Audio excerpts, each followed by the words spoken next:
Amar es para valientes, de Itiel Arroyo. Capítulo 5. Unión exclusiva. Dios quiere salvar tu boda. Entonces Dios el Señor hizo que cayera sobre el hombre un sueño profundo. Le sacó una costilla y cerró la carne en el lugar de donde la había sacado. Con la costilla hizo la mujer y se la llevó al hombre. Al verla, el hombre exclamó: «Esta sí, es hueso de mis huesos y carne de mi carne. Se llamará mujer, porque fue sacada del hombre». Es por eso que el hombre deja a su padre y a su madre y se casa con su mujer, y los dos llegan a ser como una sola persona. Génesis capítulo 2, versículos 21 al 24. Tuvo que ser emocionante el momento en el que Adán despertó de su sueño y vio por primera vez a Eva. Imaginó la escena, Eva radiante, acercándose lentamente a Adán, agarrada de la mano de Dios. Creo que la intensidad de emociones que inundaron los corazones de ambos en ese momento solo se compara a la que experimentan los novios en su boda. Mientras el novio espera a que la novia llegue al altar y por fin la ve acercándose dada de la mano de su padre, que la soltará para unir la mano de ella con la mano de él, para siempre. Efectivamente, esta fue la primera boda de la humanidad. Me gustan las bodas, porque cuando estoy en una boda, siempre tengo la sensación de estar presenciando algo sagrado. Algo que evoca el sueño del Edén antes de que el pecado lo estropease todo. Es fácil distraerse con lo secundario, como si todo eso se tratase de un encuentro social más, donde la gente se viste con su mejor traje, come mucha comida y hace sus mejores intentos para salir guapa en las fotos. Corbatas, tacones, flores, manteles y bailes son solo una excusa para lucirse y ver cómo otros se lucen. Espera, no olvidemos a los novios. Es fácil perder el enfoque y no percibir el misterio, lo que está a punto de ocurrir entre él y ella, en ese lugar, en ese momento, con esos testigos. Dos almas se van a fundir como una sola. El hombre deja a su padre y a su madre y se une a su esposa, y los dos se convierten en uno solo. Génesis capítulo 2, versículo 24. Eso es más que dos personas compartiendo su firma en un documento legal. Esa es una conexión profunda y trascendente. Una conexión tan sagrada que Dios se involucra en ella más de lo que se involucra en cualquier otro rito religioso. ¿Te has fijado en que la Biblia comienza con un matrimonio y termina con un matrimonio? Génesis 2 relata cómo fue la boda de Adán y Eva, mientras que Apocalipsis 19 describe cómo será la boda de Jesús en la iglesia. Una boda es el principio y el final del libro. En una boda estamos presenciando una ceremonia que rememora el ideal del Edén y proyecta la esperanza de la redención del universo. Uno de los pocos reflejos del paraíso que aún nos quedan en este mundo caído, mientras esperamos la restauración de todas las cosas. De hecho, me atrevo a decir que Dios disfruta las bodas más que los ritos religiosos, porque el matrimonio fue idea de Dios, no del hombre. Sin embargo, la religión fue idea del hombre, no de Dios. Por eso, aunque Dios no se presenta en algunos ritos religiosos, se cuela en todas las bodas, aunque no lo inviten. Me ha ocurrido tantas veces mientras estoy ahí de pie, viendo cómo los novios se miran mientras se hacen promesas de fidelidad. Puedo escuchar a Dios susurrándome al oído: «Quítate el calzado de tus pies porque el suelo que pisas es santo». Dios está ahí, yo lo sé y hasta los incrédulos lo sospechan. En los tiempos de Jesús, cuando un hombre judío amaba a una mujer judía, se casaba con ella debajo de una chupá. La chupá era una especie de dosel sujeto por sus esquinas por 4 palos, que se sostenían sobre los novios durante la ceremonia nupcial. Esa tela sobre sus cabezas no era una tela cualquiera, era un talit, un manto de oración que los judíos ponen sobre sus cabezas para recordar la presencia de Dios sobre ellos mientras recitaban las escrituras. Esa tradición se conectaba con el momento en el que Dios liberó al pueblo de Israel de la esclavitud en la tierra de Egipto y los dirigió a través del desierto hasta la tierra prometida, cubriéndoles durante el éxodo con su presencia divina, en forma de nube de día y en forma de fuego de noche. Esa presencia sobre ellos los protegía de las inclemencias del tiempo, los alimentaba sobrenaturalmente y espantaba a sus enemigos. Bajo esa presencia, Dios hizo un pacto con ellos en el monte Sinaí y les dijo: «Esta es mi ley y mis promesas, no se entreguen a otros dioses porque ustedes son míos y yo soy de ustedes». Es un lenguaje de bodas, son las palabras de un novio recitando sus votos a la novia. Lo que en la cultura hebrea se conoce como la ketubá, el juramento público que el novio hace a la novia bajo la sombra del talit, donde se compromete a su protección, sustento y cuidado. Un testamento que la novia guardará como garantía. Al leer esa narración, todo judío captaba la idea de que Dios se había casado con Israel en esa montaña. no era el comienzo de una religión, sino de un matrimonio. El plan de Dios siempre fue casarse con nosotros. La chupá evocaba ese momento especial de Dios con su pueblo. El mismo Dios cuya cobertura se extendió sobre su pueblo, se extendía sobre la pareja de novios que se casaba. Mientras la sombra del talid estaba sobre sus cabezas, les hacía conscientes de la presencia de Dios sobre ellos. Dios estaba con ellos en esa transición, como lo estuvo con Israel en el Éxodo, y, como en el monte Sinaí, bajo esa presencia se estaba escribiendo un pacto mientras los novios intercambiaban los votos. Él sería de ella y ella sería de él, en la salud y en la enfermedad, en la riqueza y en la pobreza, para siempre. Dios es la chupá viviente. Es interesante notar que en la ceremonia nupcial, solo la pareja y nadie más que ellos permanecían bajo el dosel, porque el matrimonio es una zona de exclusividad para dos y no hay lugar para tres. El matrimonio es una unión sagrada porque es una unión exclusiva. ¿Te has dado cuenta de que incluso aquellos que dicen no creer en el matrimonio se emocionan en la boda de una pareja que sí cree? ¿Sabes por qué? Porque pueden percibir la belleza, el valor y la pureza de lo que está ocurriendo. Un hombre y una mujer caminando por el pasillo para encontrarse con su amado en el altar, diciendo no a todas las demás personas para decir sí a una sola para siempre, rechazando todas las demás opciones posibles, apostándolo todo a una sola carta, declarando que de entre los 7.000 millones de personas que hay en el planeta, te elijo a ti y solo a ti, para darme de una manera única como no lo haré con nadie más. Todos podemos percibir el poder de ese acto. Por eso nos conmueve, porque estamos siendo testigos de la creación de algo sin igual que solo les pertenecerá a ellos, exclusivamente a ellos. Lo sagrado de ese vínculo deriva de su exclusividad. Mientras escribo estas líneas, en la televisión emiten un reality show basado en casar a dos personas y seguirlos con cámaras durante el primer mes de su matrimonio concertado, captando los momentos de la pareja en su luna de miel, aprendiendo a convivir en su nueva casa y realizando las compras, acariciándose y besándose, peleándose y gritándose, pidiéndose perdón y reconciliándose. Tengo que ser honesto, quedé enganchado cuando los vi discutir acerca de cómo colocar la ropa en el armario. Eso es televisión cautivante y estoy seguro de que a ti también te hubiese cautivado si lo hubieses visto, porque, en cierto modo, nuestra alma sabe que estamos haciendo algo prohibido. Estamos violando la exclusividad de un matrimonio. Estamos espiando a través de un agujerito en la pared la privacidad de una pareja, solo que ese agujerito es el televisor. Obviamente, la cadena paga un precio elevado a la pareja para emitir públicamente su vida matrimonial, pero, aunque en ese momento no lo crean, es la pareja quien paga un precio mayor. Entregan su confidencialidad, el secreto de su intimidad, el misterio de su unión, a cambio de dinero. Y cuando han vendido eso que era solo suyo, deja de ser solo de ellos. Pierde su valor. Han metido a mucha gente debajo de la chupá y la consecuencia probable será que ellos terminen fuera. Tienen dinero, pero ya no tienen exclusividad. Han profanado ese lugar sagrado irremediablemente. Ahora, estoy esperando el programa que proyecte su divorcio. Al casarme, me di cuenta de que lo que hace valioso a mi matrimonio son los detalles, la posición que tomamos al dormir, las manías al preparar el desayuno, la manera de dividir las tareas del hogar, la forma en la que administramos el espacio en los armarios, cómo doblamos los calcetines, los apodos cariñosos, la forma de decirnos cosas con la mirada, las discusiones a corazón abierto, los días importantes, la rutina cotidiana, la comida con los suegros, etc. Podría seguir con la lista de cosas aparentemente insignificantes, pero que han terminado convirtiéndose en importantes. Todo eso y mucho más es nuestro y solo nuestro, exclusivamente nuestro, y ahí radica su valor. Por eso hay que tener cuidado con meter debajo del dosel a los que no tienen que estar ahí. Los secretos son nuestros y no de tu amigo también. Las discusiones son nuestras y no de tu mamá también. Las miradas de deseo son nuestras y no de tu compañera de trabajo también. Las profundidades de tu alma son mías y las profundidades de mi alma son tuyas.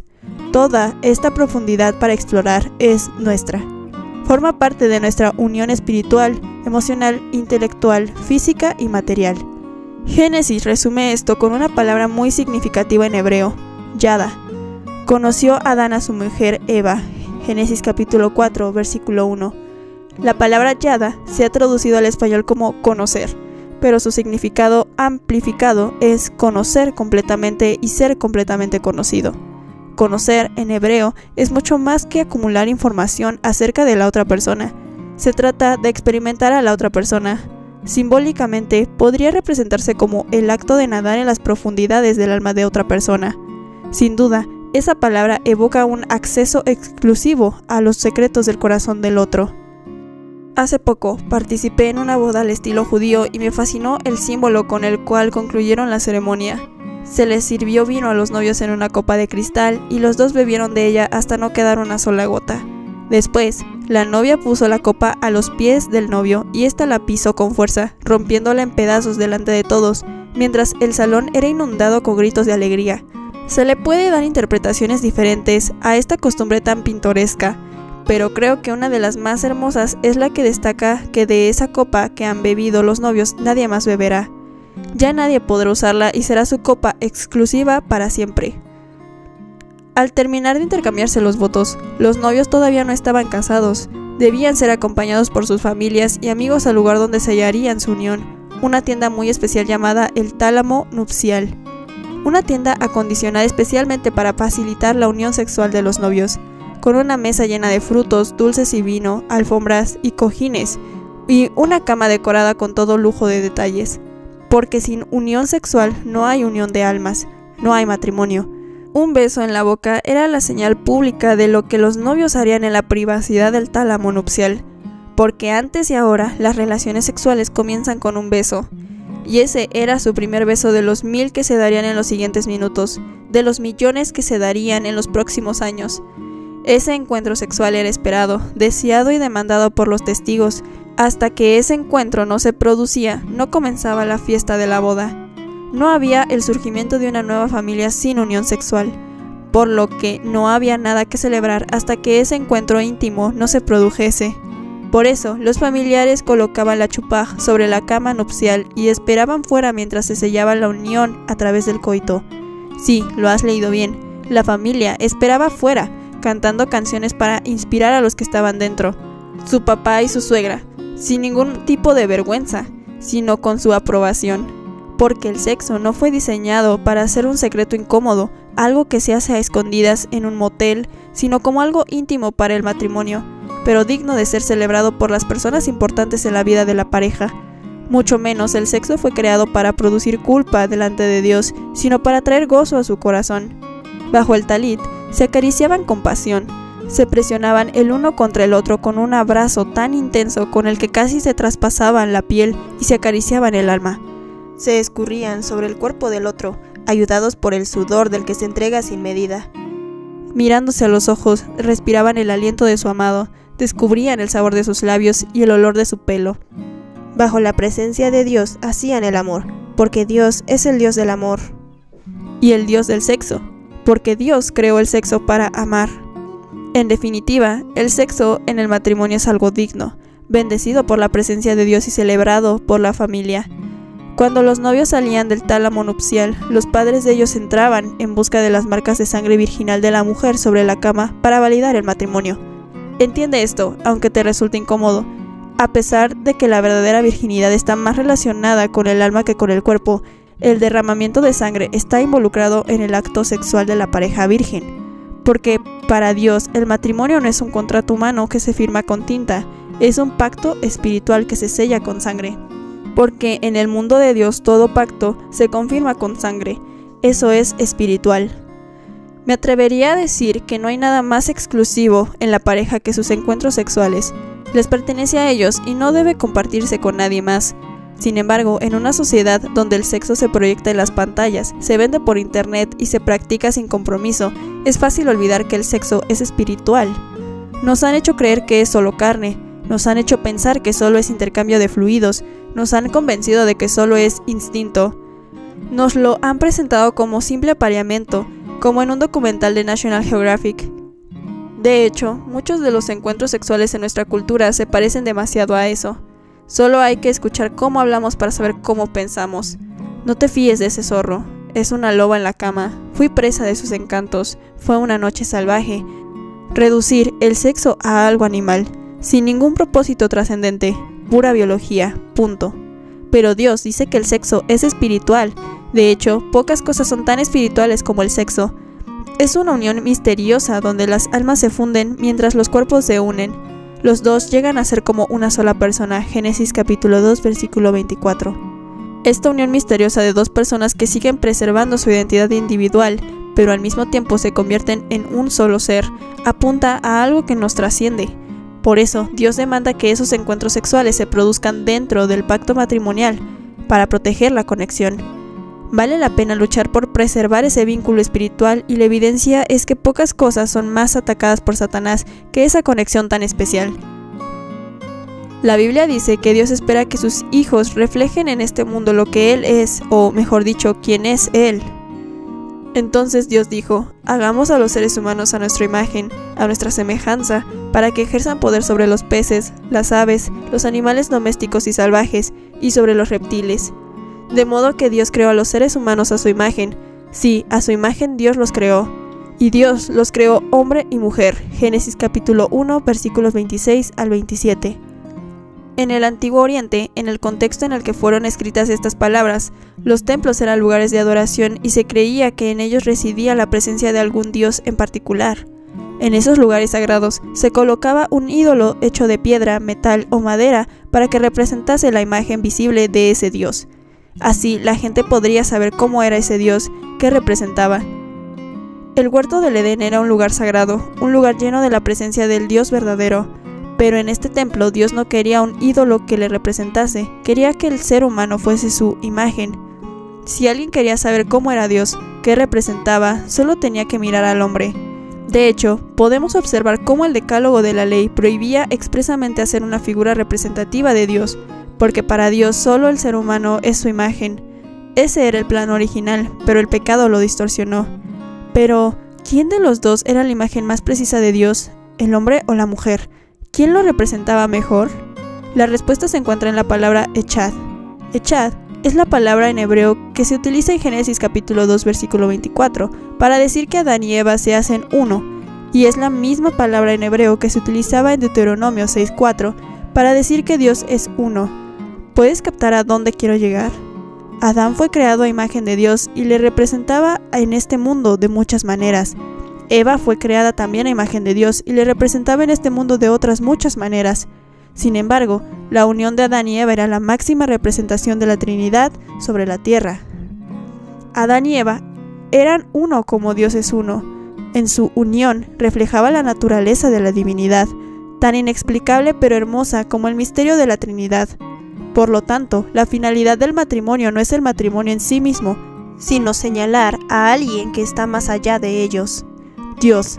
Su unión es una imagen, es un reflejo de lo que Dios es. Podemos notar el deseo que Dios tiene de reflejarse a través del matrimonio en el hecho de que los escritores del Nuevo Testamento nos desafían constantemente a tomar como modelo matrimonial la relación que Jesús tiene con la Iglesia. Es como si Dios los comisionase diciendo, sean mi mensaje al mundo, que su matrimonio le diga al mundo de qué está llena la Trinidad. ¿Cómo?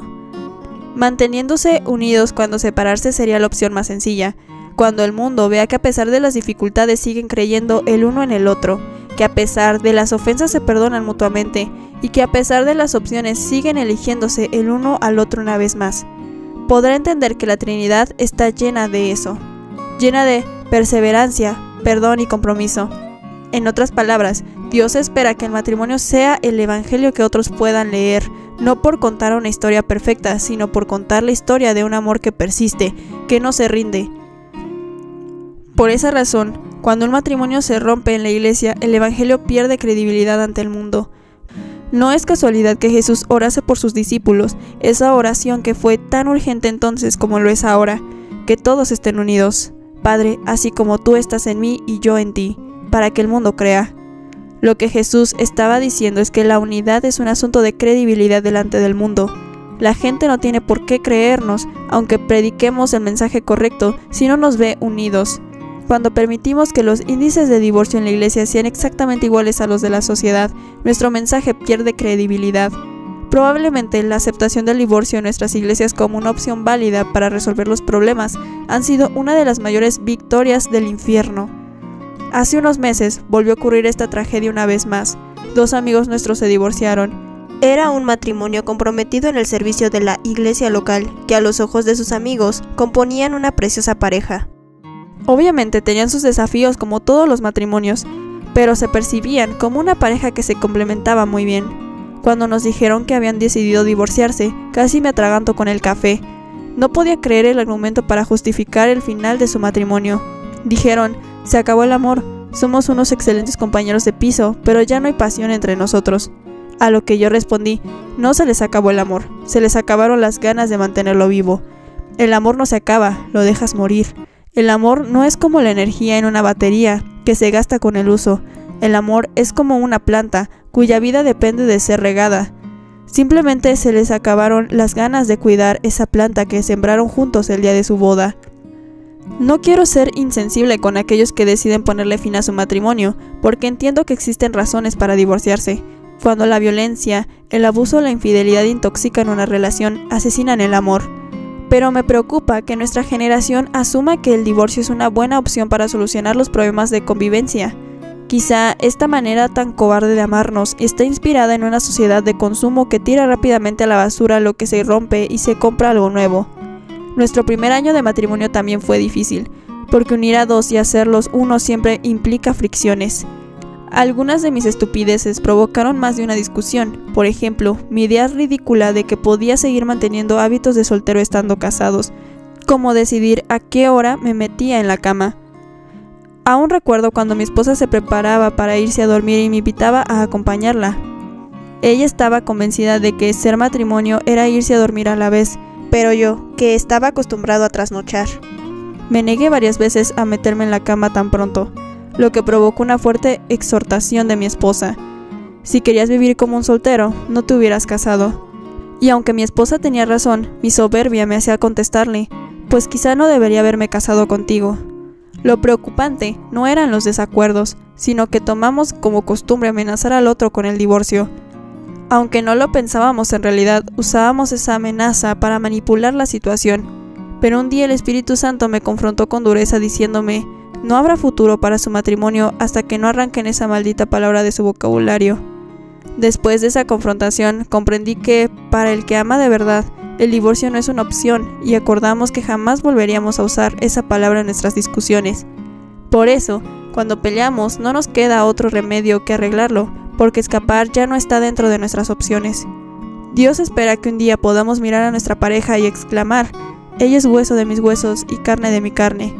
En la Biblia, los huesos se refieren a la fortaleza y la carne a la debilidad, por lo que podría traducirse así, en lo que yo soy débil, ella es fuerte. En lo que ella es débil, yo soy fuerte. Dios sabe que si luchamos por nuestra unidad, podemos llegar a convertirnos en algo inspirador para este mundo. Eso no te lo puede dar una relación fugaz. Esa es la recompensa de un pacto. Finalmente, comenzaba la fiesta y los judíos eran expertos en esto. Un banquete público para todo el pueblo, una semana de canciones, bailes y risas. La fiesta por la cual el novio y la novia serían recordados en su comunidad. Era un acontecimiento donde el nombre de toda la familia era expuesto públicamente. Con este trasfondo en mente, el Evangelio de Juan nos presenta un incidente no pequeño que ocurrió en el transcurso de una boda en Caná de Galilea. 3 días más tarde hubo una boda en el pueblo de Caná de Galilea, y la madre de Jesús estaba allí. También Jesús y sus discípulos habían sido invitados a la boda.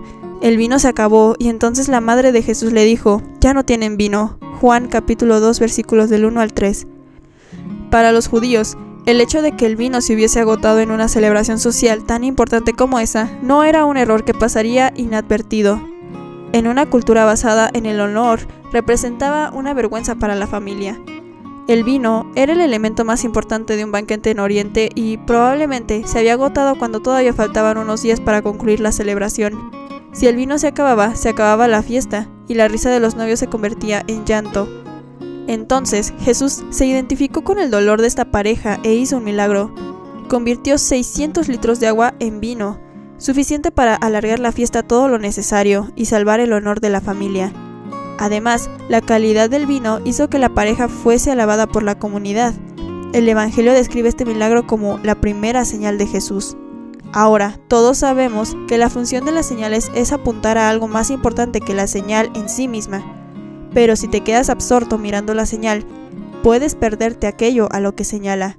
Entonces, ¿a qué apuntaba esta señal? ¿Por qué la primera señal de Jesús fue salvar la celebración de una boda convirtiendo el agua en vino? Porque Jesús estaba apuntando a su propia boda, a ese momento en el que la iglesia, tú y yo, su amada novia, nos unamos a Él eternamente. Alegrémonos, regocijémonos y démosle gloria, porque ha llegado la hora de la boda del Cordero, y a su novia, que ya está preparada, se le ha permitido vestirse de lino más fino, limpio y resplandeciente. Apocalipsis 19, versículos 7 al 8. Al salvar a esos novios de su vergüenza, estaba apuntando al momento en el que ya no habrá nada de lo que avergonzarse. Esa señal apuntaba a la esperanza del universo cuando seamos unidos a Jesús para siempre y regresemos al paraíso a celebrar nuestra boda, donde no habrá más dolor, ni enfermedad, ni sufrimiento, donde solo habrá lágrimas de alegría, donde la muerte habrá muerto, un lugar donde habrá vino para todos eternamente. Cada vez que una boda se celebra en este mundo, es una señal que apunta a la gran boda. Pero sinceramente, el costo para Jesús de esta gran boda ha sido muy alto, y creo que esto nos enseña algo acerca de lo que cuesta un matrimonio. Adán fue sometido a un sueño placentero para recibir a Eva, pero Jesús fue sometido a una muerte terrible para recibir a la iglesia. Adán fue abierto en su costado y el precio que pagó para obtener a su esposa fue una simple costilla. Jesús fue abierto en su costado y el precio que pagó para obtener a su esposa fue cada gota de su sangre. No podemos quedarnos con la primera señal del agua convertida en vino y olvidar la última señal de la cruz. La primera apuntaba a la esperanza, pero la última apuntaba al costo. Si el matrimonio representa la historia del Evangelio, esta es una historia donde alguien pierde su vida para que otro pueda ganarla. Estoy cansado de la perspectiva sentimentalista sobre el matrimonio, porque el matrimonio es muchas cosas, excepto sentimentalismo. El matrimonio es una señal hermosa, pero también una señal dolorosa. El matrimonio es la encarnación del Evangelio con todas sus implicaciones y, si no recuerdo mal, la última vez que leí el Evangelio trataba de Jesús persistiendo en amarnos a pesar de nuestras traiciones, siendo paciente con nosotros, perdonando nuestros errores, siendo fiel a pesar de nuestra indiferencia y manteniendo la pasión por cada uno de nosotros hasta el final. Por lo tanto, no hay evangelio sin cruz, ni matrimonio sin sacrificio.